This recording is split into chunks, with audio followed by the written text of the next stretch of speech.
Students, welcome back. As you know, we are dealing with English grammar and the topic is verb. Verb के भी हमने different angles के और aspects के बारे में बात किया है कि वर्ब की डेफिनेशन क्या होती है।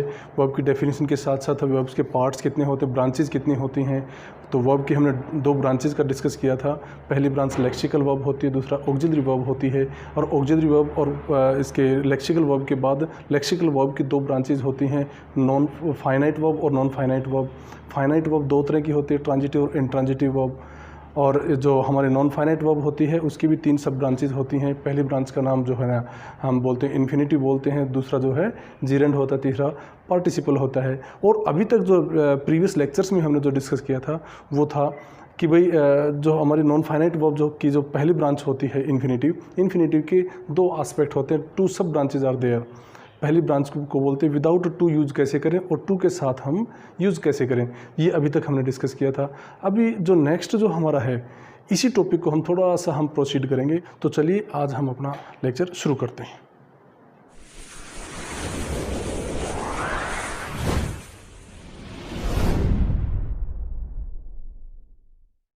स्टूडेंट्स, आज हम इन्फिनिटिव के डिफरेंट एंगल्स की बात करते हैं।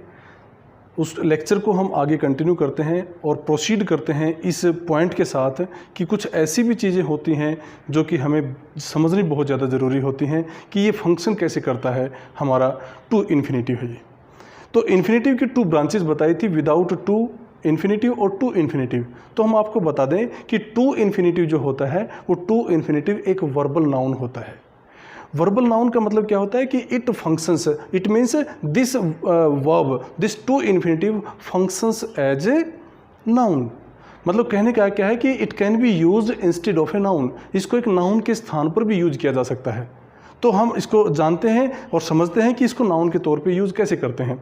अब एक चीज़ और है जो आपको जाननी ज़रूरी है कि नाउन जो होता है वो नाउन का यूज़ हम कहाँ कहाँ करते हैं। नाउन का यूज़ हम सेंटेंस बनाए तो सब्जेक्ट के तौर पे कर सकते हैं, हम वर्ब के ऑब्जेक्ट के तौर पे भी यूज़ कर सकते हैं उसको, प्रीपोजिशन के एडिशन में भी यूज़ कर सकते हैं उसको।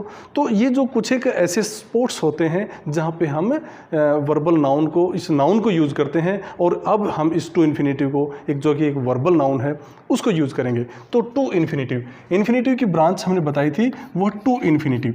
तो टू इन्फिनिटिव याद रखें ये एक वर्बल नाउन भी होता है जो कि एक वर्ब का नाउन का काम करता है। वर्बल नाउन होता है, it functions as a noun. तो नाउन का यूज हम सब्जेक्ट के तौर पे करते हैं। हम एग्जांपल लेके देखते हैं सबसे पहले कि ये सब्जेक्ट के तौर पे यूज़ करें तो कैसे हो, सब्जेक्ट के तौर पे हम इसका प्रयोग कैसे करें। How to use to infinitive as a subject in the sentence. जैसे कि हम सेंटेंस देते हैं to live healthy is good. To live healthy is good.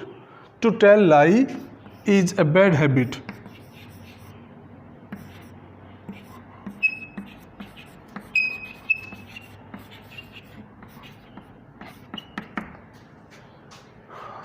To go for walk is a good exercise.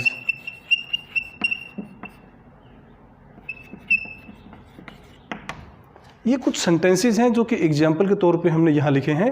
इसमें सबसे पहले टू लीव यहाँ पे एक सब्जेक्ट का काम कर रहा है। टू लीव एक टू इन्फिनिटिव है, टू के साथ वर्ब की पहली फॉर्म है जो कि यहाँ पे इज जो वर्ब है इसके सब्जेक्ट का काम कर रही है। To tell is also to infinitive को आप समझें, गौर से समझें कि टू इन्फिनिटिव का मतलब क्या होता है, टू के साथ वर्ब की फर्स्ट फॉर्म। तो to tell lie is a bad habit, यहाँ पे एक जो है नाउन का काम कर रही है, यहाँ पे एक एडजेक्टिव के तौर पे, एक नाउन के तौर पे यहाँ पे फंक्शंस कर रही है। To go for walk is a good exercise.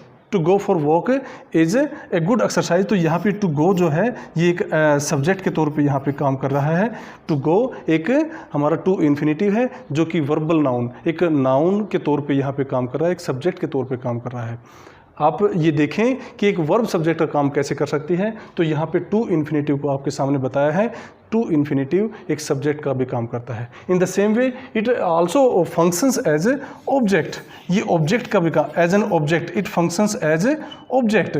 Object के तौर पे कैसे काम करेगा? जैसे I want to tell, I want to tell,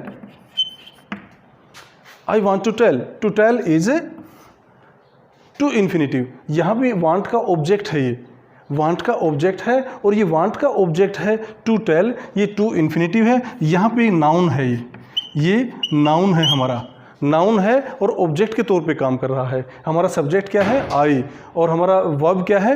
want, और हमारा ऑब्जेक्ट क्या है? To tell. तो यहाँ पे टू टेल जो है ये एक नाउन का काम कर रहा है, नाउन का काम कर रहा है। ये नाउन है और ऑब्जेक्ट के स्थान पे प्रयोग हुआ है। तो इसको हम यूँ भी कह सकते हैं कि ये नाउन, ये वर्बल नाउन, ये टू इन्फिनेटिव ऑब्जेक्ट के स्थान पे भी प्रयोग किया जा सकता है। ठीक है स्टूडेंट्स, सब्जेक्ट का काम करता है ये हमारा। टू इन्फिनेटिव सब्जेक्ट के स्थान पे यूज़ होता है, टू इन्फिनेटिव ऑब्जेक्ट के स्थान पे यूज़ होता है। अब ये तीसरा जो है ये एक as an object of preposition. तीसरा जो है वो as an object to preposition भी हम इसको यूज़ करते हैं। ऑब्जेक्ट के बाद जो प्रीपोजिशन यूज होती है, हम ये कहें कि एक प्रीपोजिशन के तौर पे भी, हम प्रीपोजिशन के बाद एक ऑब्जेक्ट के तौर पे भी यूज करते हैं। जैसे कि हम कहेंगे he stood up, he stood up to watch the match, he stood up to watch the match, they gave up to live freely. ये दो सेंटेंस हमने एग्जाम्पल के तौर पे यहाँ पे आपके सामने रखे हैं। सब्जेक्ट ही, स्टूड हमारी वर्ब, स्टूड अप, अप यहाँ पे क्या है? प्रीपोजिशन है। प्रीपोजिशन के बाद टू वॉच का जो हमने यूज़ किया है ये टू इन्फिनेटिव है, ये टू इन्फिनेटिव है। तो हम ये कह सकते हैं कि इसमें बिल्कुल भी कन्फ्यूज़न नहीं होना चाहिए कि अप जो प्रीपोजिशन है, दो प्रीपोजिशन इकट्ठी नहीं आती। कई बार ऐसा कन्फ्यूज़न होता है कि दो प्रीपोजिशन इकट्ठी नहीं आती, लेकिन ऐसा नहीं होता है। ये स्टूड अप है, ये अपने आप में एक इंडिपेंडेंट वर्ब है, ये एक कंपाउंड वर्ब है। तो इसमें हम इसको फ्रेजल वर्ब भी कह सकते हैं, कंपाउंड वर्ब है। तो स्टूड अप एक वर्ब है। नेक्स्ट सेंटेंस में गिव अप एक हमारी वर्ब है। तो इस वर्ब के साथ में, इस वर्ब के साथ में जो कि हमारी प्रीपोजिशन के लिए हुए साथ में, इस वर्ब के साथ हम टू वॉज टू इन्फिनेटिव का प्रयोग कर रहे हैं।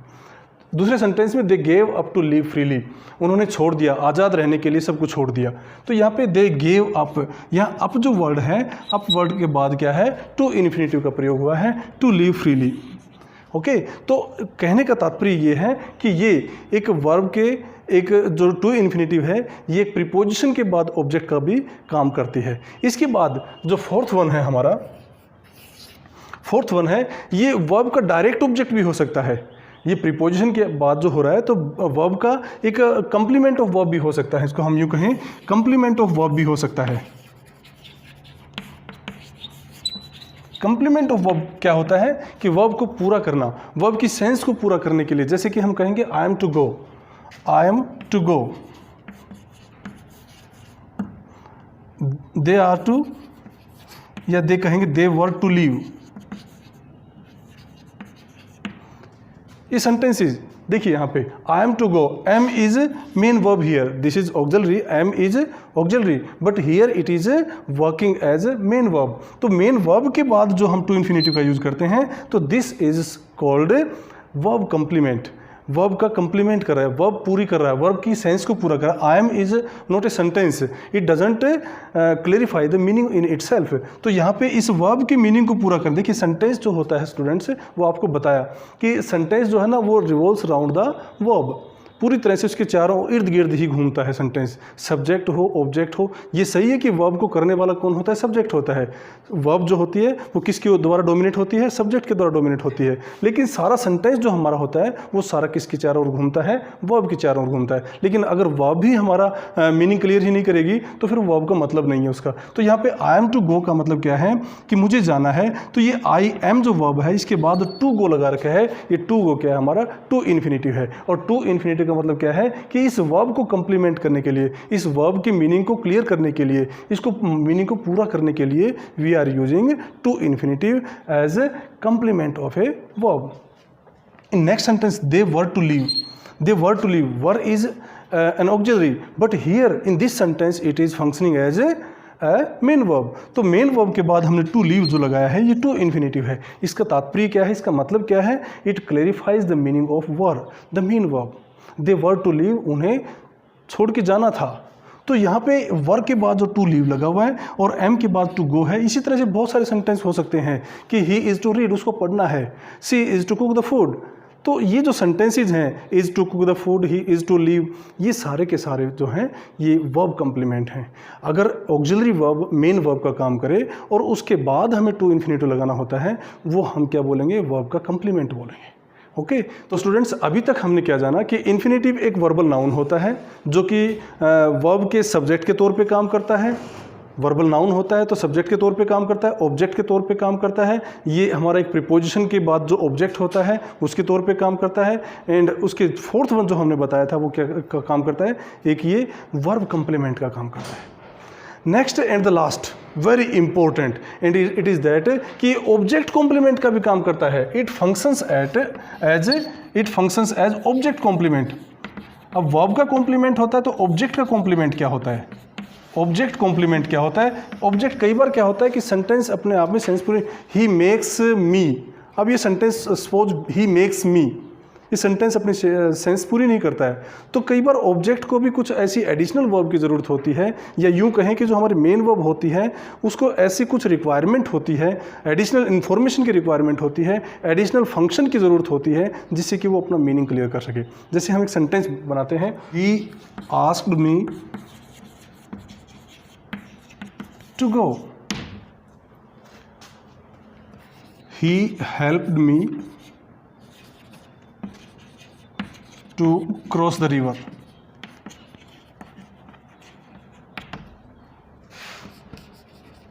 they helped us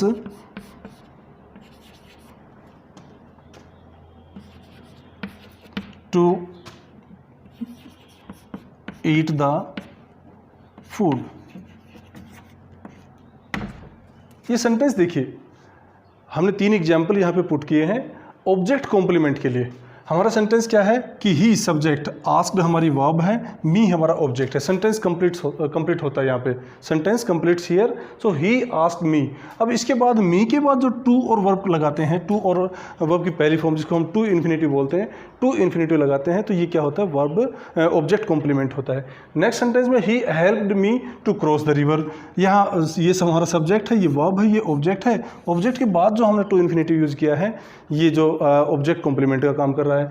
यहाँ पे दे हेल्प्ड अस, अस हमारा ऑब्जेक्ट है। टू ईट जो है, ये टू ईट हमने यहाँ पे प्रयोग किया, ये टू इन्फिनेटिव है जो कि हमारे ऑब्जेक्ट का कॉम्प्लीमेंट के तौर पे काम कर रहा है, कॉम्प्लीमेंट के रूप में फंक्शन कर रहा है। तो ये जो सेंटेंसेज हैं, इन सेंटेंसेज के माध्यम से हमें ये भी मालूम चलता है, ऐसे बहुत सारे सेंटेंसेज हो सकते हैं जिसमें हमें ये मालूम चलता है कि टू इन्फिनेटिव जो होता है, जो कि एक नाउन का काम करता है, ये डिफरेंट स्पोर्ट्स पे डिफरेंट फंक्शंस होते हैं। तो इसको बिल्कुल ध्यान से देखा जाए कि इन 5 के 5 पॉइंट्स को थोड़ा याद रखा जाए कि ये सब्जेक्ट के तौर पे भी काम करता है। It functions as subject, it functions as an object, it functions as an object of a preposition, it functions as complement of verb and finally it functions as complement of verb. तो ये 5 के 5 functions हैं कि how does to infinitive functions in a sentence. एक sentence में to infinitive कैसे काम करता है।